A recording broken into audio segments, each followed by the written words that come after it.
வெற்றி அடைந்ததா என்றால் இல்லை. இன்றைக்கு தமிழகத்திலே நடக்கின்ற அனைத்து குற்றங்களுக்கும் காரணம் போதை, மது போதை. இதை குடியே கெடுக்கும் அப்படின்னு சின்னதா எழுதிட்டு அந்த குடியை கெடுக்கிறதுக்கு இந்த அரசாங்கம் செயல்படுதுனாக்கா இதை விட கேவலமான ஒரு அரசாங்கம் இருக்க முடியுமா? அது எந்த கட்சியா இருக்கட்டும், யாரா இருக்கட்டும், அரசாங்கம் சொல்ற.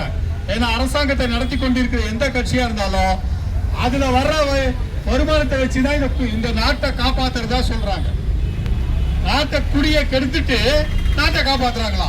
எல்லா மக்களும் சாகடிச்சுட்டு நாட்டை காப்பாற்ற போறாங்களா? இது என்ன நியாயம்? இது என்ன முறைப்பாடு?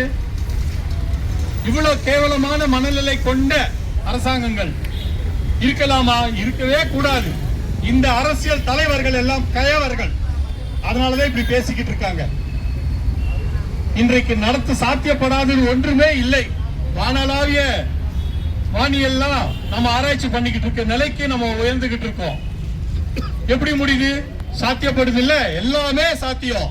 50,000 கோடி ரூபாய் அரசுக்கு, தமிழக அரசுக்கு வந்துவிட்டால், வருமானம் வந்துவிட்டா வேணுமா இவங்க குடும்பத்துல இவங்களுக்கு கஞ்சி காசுறதுக்கு, ஓட்டு வாங்குறதுக்கு வசதியா இருக்கலாம்.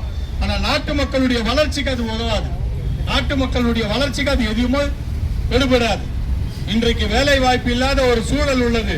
அதனுடைய எதிரொலிதான் கரப்பாம்பூச்சி. இதுதான் வரும். இதே மாதிரி இன்னைக்கு போதையும் மதுவையும் இன்னைக்கு ஆதரவா கொடுத்துக்கிட்டு இருந்தீங்கன்னாக்கா இன்னைக்கு பார்கள்லாம் ஓபன் பண்ண பேர் தான் சொல்லிக்கிட்டு இருக்கீங்க. 717 கடைகளை மூடிவிட்டு ஒரு பட்டியலை போட்டீங்க.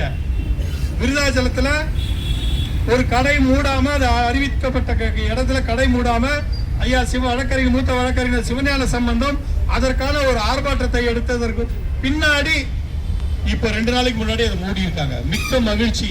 அந்த நிர்வாகிகள், அந்த அதிகாரிகள், இந்த அரசுக்கு எங்களுடைய நன்றிகள். ஆனா இது தமிழகம் முழுக்கவும் செயல்படுத்தப்பட வேண்டும். போதை இல்லாம மனிதன் வாழ முடியாதுன்னு நினைச்சுக்கிறாங்க. தவறு. கொரோனா காலத்துல நாம எல்லாம் எப்படி இருந்தோம்? கொரோனா காலத்துல எல்லாம் போதை இருந்ததா? அப்ப மட்டும் எப்படி வாழ முடிஞ்சது? அப்ப மட்டும் எப்படி இருக்க முடிஞ்சது? குழந்தைய கூட இன்னைக்கு விட்டு வைக்கக்கூடிய சூழல் இல்லாத பாலியல் வன்கொடுமைகள். இதையெல்லாம் ஆய்வு செய்தாக்கா இதனுடைய கூறு எங்க இருக்கும் பாத்தீங்கன்னாக்கா போதை. அந்த போதையில தான் இருக்குது. பொண்டாட்டி தாலியை மட்டும் இருக்கிறான் இல்ல, அம்மா தாலியா இருக்கிறான், அப்பாவையா இருக்கிறான். அப்பா ஏன்னா பணம் கொடுக்க மாட்டான். எவ்வளவு குடும்பங்கள் சீரழிஞ்சு கொண்டிருக்கிறது. விருதாச்சலத்துல கச்சராயன் அர்த்தத்துல ஒரே ஒரு ஆண்மகன் இல்ல. அந்த கிராமத்துல ஒரு ஆண்மகன் இல்ல. எல்லாரும் தாலி எடுத்தாச்சு. அந்த குழந்தை கூட இன்னைக்கு அம்மா கிட்ட போராடிக்கிட்டு இருக்கு. ஏமா நீங்க எல்லாம் போராடி கடையை தூக்கி 2 கிலோமீட்டர் போயிட்டு வர, இப்ப நாங்கெல்லாம் அங்க போய் 2 கிலோமீட்டர் போய் வாங்கிட்டு வரணும், உங்களால் தாமா அப்படின்னு குழந்தைங்க பள்ளிக்கூடம் போற 10ஆம் கிளாஸ் பிள்ளையில இருந்து எல்லாம் சண்டை போட்டுக்கிட்டு இருக்கு. இதுவா நாட்டினுடைய வளர்ச்சி? இதை மக்கள் புரிந்து கொள்ள வேண்டும். இதை என்ன செய்ய வேண்டும்? நிச்சயம் 50,000 கோடி இல்ல 100 கோடி ரூபாய் கூட, நம்ம 100,000 கோடி ரூபாய் கூட இங்க வருமானத்தை ஈட்டக்கூடிய வகையில செயல்படுத்த முடியும்.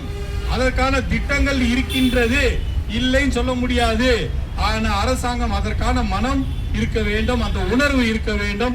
இது நம் குடும்பம், நம் பிள்ளைகள் என்கின்ற உணர்வுடன் செயல்படக்கூடிய அரசியல் தலைவர்கள் இந்த நாட்டை ஆண்டு வந்தால் நிச்சயம் நல்லது நடக்கும். அப்படி நடக்க வேண்டும் என்றுதான் பாரம்பரியமாக 60 ஆண்டு காலம் ஆண்ட ஆட்சியை மாற்றி இப்ப புது ஆட்சியை கொண்டு வந்திருக்கிறது. புது ஆட்சியும் அதை விட்டு பார்களை ஓபன் பண்ணுவோம் என்று சொல்வது வேதனைக்குரிய விஷயம். அதையெல்லாம் நிறுத்திவிட்டு உடனடியாக மக்களை காக்க என்ன செய்ய வேண்டும் அதை செய்ய வேண்டும் என்று இந்த நினைவேந்தல், சசிபெருமாவுடைய 11வது நினைவேந்தல்ல இந்த கோரிக்கையை அவருக்கு வைத்து முதலமைச்சர் அவர்களுக்கு வைத்து என்னுடைய உரையை முடிக்கிறேன். நன்றி, வணக்கம்.